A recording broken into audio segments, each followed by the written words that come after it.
Oh, parce que c'est le plus populaire. C'est de loin le plus utilisé, avec plus de 2 milliards d'utilisateurs.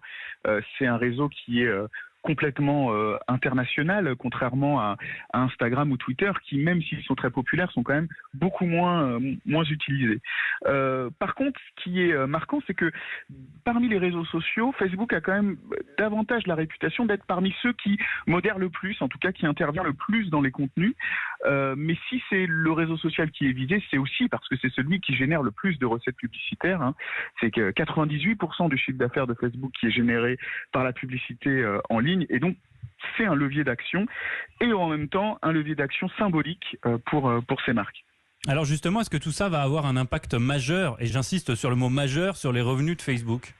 Alors ça, c'est une bonne question. Un groupe comme Unilever, c'est quand même un groupe qui pèse très lourd et qui a un budget publicitaire de plusieurs milliards de dollars. Donc c'est quand même des acteurs majeurs de la publicité.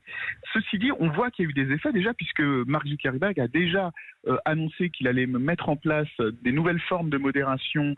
Il a annoncé ça en catastrophe.